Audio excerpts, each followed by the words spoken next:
All right, we're heading into football season here in the latter half of August, and we got a lot of Ducks making noise, whether it be here in Eugene or in the NFL. And one person that a lot of people are excited about is Dolphins safety Jevon Holland.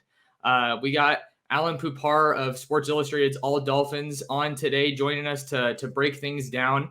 Alan, how we doing? We're doing great, Max. How are you? And your guy Javon's doing very well. I can tell you that. I'm great. Yeah, I'm excited to bring you on and kind of break down what's going on with Jevon. So let's just start there. If you can, just kind of walk me through what you're seeing from Jevon and maybe how he's fitting in out there in Miami. Well, what we're seeing is a guy with a nose for the ball. That's undeniable, and maybe we shouldn't be surprised given his track record at Oregon, where he had 9 picks in 2 years. There were a lot of expectations with him coming into training camp this year as a second-round pick after opting out last year. He was a guy with a lot of promise, and I think he's lived up to that in terms of what maybe Dolphin fans had expected from him. And like I said, the ball just finds the guy in training camp. I've been keeping track. He's got 4 picks. That includes 1 pick in joint practices with the Chicago Bears last week. It includes 1 pick in joint practices with the Atlanta Falcons this past week. So the guy just keeps getting it done. Now, head coach Brian Flores is a guy who is very, very measured in his statements about any particular player. So he's never going to gush about anybody. But so if you read the comments that are out there, it's pretty much the same as he's going to get from everybody, which is he's a young guy. He's learning. He plays hard. Football is important to him and all that, but he's got room for improvement. That's the normal things that you're going to get from Coach Flores on practically any player. But the eyeball test tells us this is a guy who has a nose for the ball, and it's really been impressive to see. Holland definitely turning some heads out there with his ball hawking skill, is something that we saw at Oregon. That looks like it's transitioning really well to the professional level. When someone's making this transition, Alan, what do you think are maybe some of the parts that might take a little bit longer to get comfortable with?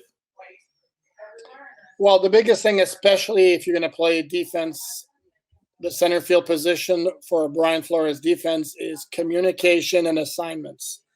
Jevon Holland could have 6 picks in 2 weeks of practice. If he's blown a couple of assignments, that's going to undo every good thing that he's done. So that's the biggest transition. And right now, partly because he's a rookie, Holland is running second team on the depth chart behind veteran Jason McCourty, who is a longtime NFL defensive back who's played more cornerback than safety in his career, but also has experience at safety. And I think right now, because Flores' preference might be guys who are more established, more experienced, that maybe McCourty has the edge, A, on the depth chart, and B, in terms of getting first-team snaps in practice, because Holland is a rookie who has to go through these issues. And also in the communication factor, the longer you've been in the NFL, the less reluctant you might be to be vocal back there. And that's a position where the Dolphins want somebody who's very vocal. The guy they had last year at the position was a veteran named Bobby McCain, who they released in the offseason, who's a guy who didn't necessarily make a whole lot of plays for the defense in terms of splash plays, but he was a guy where the Dolphins would always be talking about his communication skills, his leadership, and all that. So that's something that obviously Holland can't get without maybe a little bit of time, but I think at some point his playmaking skills are going to be really difficult for the coaches to ignore in terms of how much playing time he gets. Sounds like Holland going up against McCourty there with an experienced veteran and the Dolphins secondary. And that leads perfectly into my next question, Alan. What does the defensive backfield kind of look like for Miami? Maybe particularly the safety room.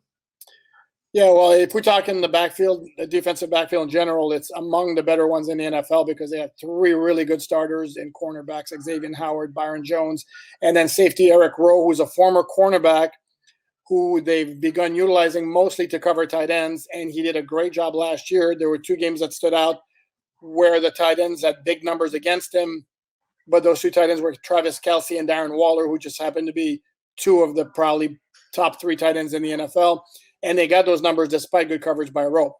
In terms of the safety position, in addition to Rowe, you have Holland, and we have Jason McCourty, who we mentioned. They have Brandon Jones, who was a 2020 third-round pick from the University of Texas. And then there are a couple of other guys. They have Jamal Perry, who's also a safety slash cornerback slot corner.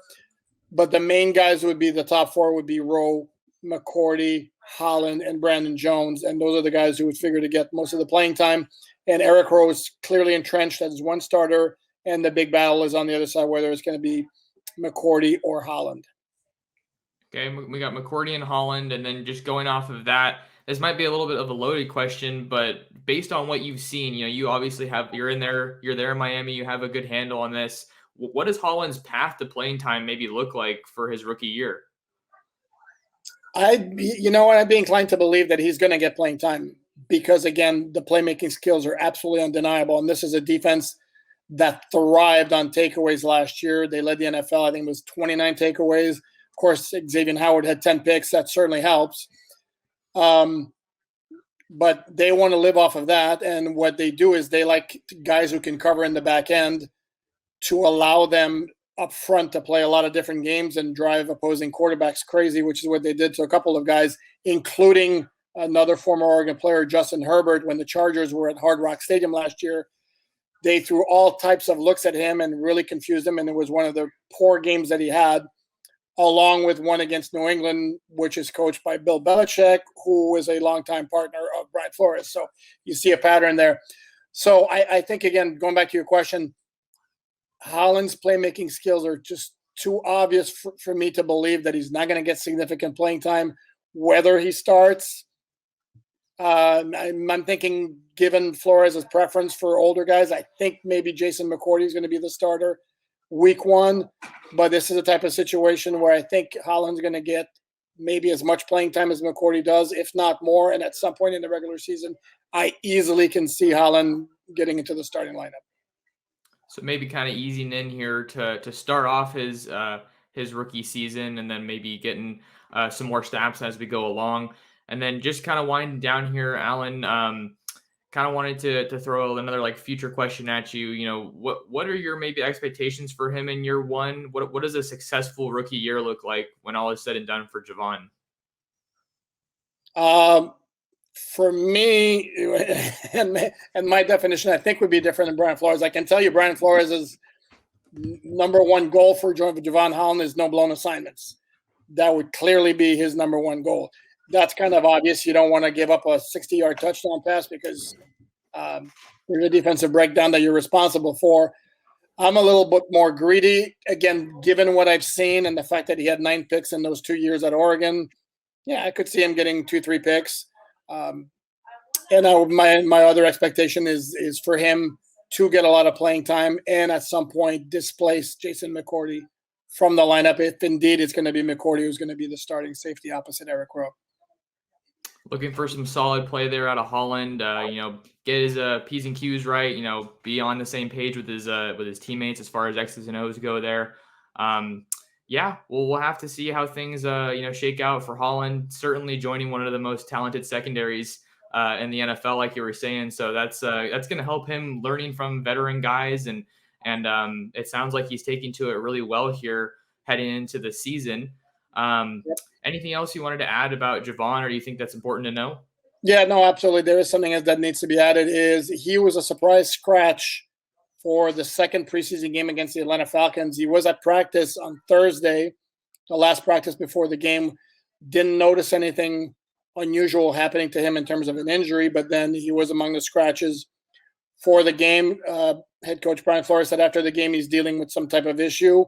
Given the nature of how the Dolphins deal with information pertaining to injuries, we don't know anything beyond he didn't play against the Falcons. Obviously, if it's going to keep him out of practice for a little bit, that's not going to help him in his quest to eventually get into the starting lineup. The hope is that it's something minor and that him being held out against Atlanta was strictly precautionary. But right now, that's something to watch as when they resume practice on Tuesday. Certainly will be curious to see if he's back out there. All right. Yeah, that's something that I feel like we don't see unless, we're out there or have a guy like yourself plugged into the scene. So we appreciate that note. Alan, before we get out of here, where can people find more of your work? There are a couple of paths. Is si.com/NFL/Dolphins, or alldolphins.com also works. And my Twitter handle is right there on the screen. I'm pump up a lot of content, everything and anything you want to know about the Miami Dolphins, what's going on, get on that site. Awesome. Well, there's your one-stop shop for Dolphins content. Check out Alan's work. He's doing great stuff for us at SI. If you want to find more of my work, you can find me on Twitter at mtorresports. You can also find me at Ducks Digest, which is si.com/college/Oregon. And if you're on YouTube watching this, please consider subscribing to the channel. That's all we have for this one. Thanks for tuning in.